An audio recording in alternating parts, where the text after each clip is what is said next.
ଜଗତର ଇଷ୍ଟ ବାପା ମା ଅତି ବଡ ନାହିଁ। ବାବା ସବୁ କଲା ବାଲା ଗାନ୍ତି ବେଳ ନାହିଁ ବାପା ମାଠୁ ବଡ ଦେବତାକେ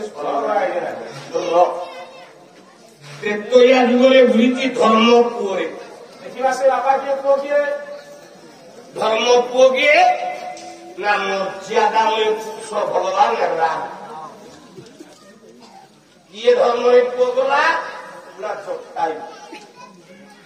ରାଜା ଦଶରଥ ଯେତେବେଳେ ଶନି ସପ୍ତା ଅଯୋଧ୍ୟାରେ ପଡିଲା ଦଶରଥ ଗଲା ଶନି ପାଖକୁ ଯୁଦ୍ଧ କରିବାକୁ। ଆଜ୍ଞା ଶନି ଦେଖିଲେ କହିଲେ ଇଏ ତ ଗୋଟେ ରାଜା ହଉଛି ସୂର୍ଯ୍ୟବଂଶୀୟ ପୁଅ ଶନି ଯାହାକୁ ଦେଖିବ ସେ ଜଳିଯିବ। ଶନି କଣ କଲେ ପଛପଟ ପିଚା ଦେଖେଇକି ବସିଲେ। ଆଜ୍ଞା ଆଜ୍ଞା ଦଶରଥ ଯାଇକି ପହଞ୍ଚିଲେ କହିଲେ ମୂର୍ଖ ଗ୍ରହ ଶନି ଏଡେ ବଡ ରାଜା ହେଇଛି କହିଲେ ତୁ ମତେ ପିଚା ଦେଖେଇଯିବ ଟିକେ ମୁହଁ କରୁନୁ। ଶନି ବିଚାର କଲେ କେମିତି ଦେଖେଇବି ମୁହଁ ଯଦି ଅନେଇବି ମୁଁ ତ ଗଣେଶ ମୁଣ୍ଡକୁ ପୋଡ଼ି ଦେଇଛି। ଶନି କହିଲେ ମୁଁ ଗଣେଶ ମୁଣ୍ଡ ପୋଡ଼ିଛି ଗୁରୁ ବୃହସ୍ପତି ଉପରେ ବି ଆଖି ପକେଇଛି ଏଟା ଗୋଟେ ରାଜା ହେଇଛି କେମିତି ହବ? ପଛପଟ କରିକି ବସିଲି। ଦଶରଥ ଗଲା ଶନିଙ୍କ ପଛପଟକୁ ସର ମାରିଲା କହିଲା ମୂର୍ଖ ଛୋଟା ଗ୍ରହ ଶନି। ଶନି ହେଲେ ଛୋଟା ଆରେ ଏପଟକୁ ବୁଲୁନୁ। ଶନି କହିଲେ ଭଲ କଲୁ ତୁ ଗୋଟେ ରାଜା ବୋଲି ତୋତେ ଭଲ ପାଇଦେଲି ଆଉ ଏ ତୁ ମତେ କହୁଛୁ ନା ମୋର ଆଉ ଦୋଷ ଧରିବୁନି। ବୁଲିକି ଶନି ଯେମିତି ଅନେଇଲା ଦଶରଥର ରଥ ଦୌଡ଼ି ଜଳିଗଲା।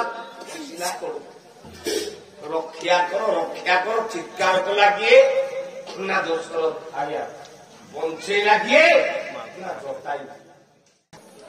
ସଜନ ଶନିକ କୋପ ଦୃଷ୍ଟିରେ ଜଳିଲା ରଥ ପଇଲା ଦଶରଥ ପିଠିରେ ସ୍ଥାନ ଦେଲା ଜଟାୟୁ।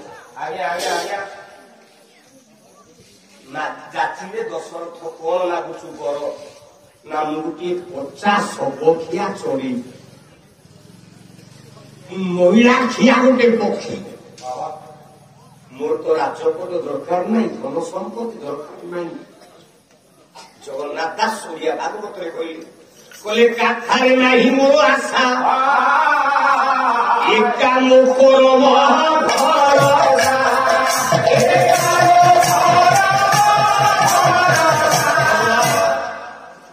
ଜଗତରେ ଯିଏ ସତ୍ସଙ୍ଗୀ ଲୋକ ସେ କେବଳ କର୍ମବାଦ ଉପରେ ଭରସା।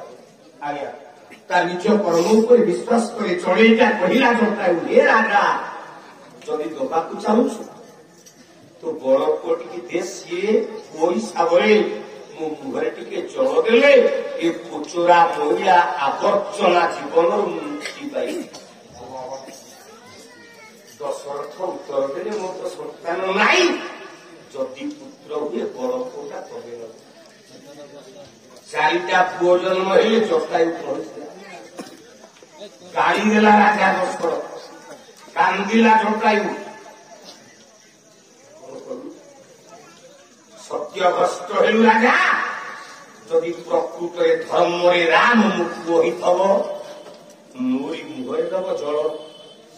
ସେଇଆ ହେଲା ଆଜ୍ଞା ରାଜା ଦଶରଥ ମଲା ବେଳେ ବାପା ରାମ ମୁହଁରେ ପାଣି ଦେଇଛି ପିଲେ ଦେଲା କିଏ ପାଇଲା କିଏ ନା ଦେଲା ରାମ ପାଇଲେ ଜଟାୟୁ। ଆଜ୍ଞା ଆଜ୍ଞା ଧର୍ମକୁ ବିଗଳିତ କଲା ବୋଲି ଧର୍ମ ଯୋଗୁ ବୁଡ଼ିଗଲା ତ୍ରେତୟା ଯୁଗ। ରାବଣ ସୀତାକୁ ଚୋରି କଲା ରାମ ନ ଯାଇଥିଲେ ଜଟାୟୁ ପାଣି ପାଇନଥାନ୍ତା ରାମାୟଣ ତିଆରି ହେଇନଥାନ୍ତା।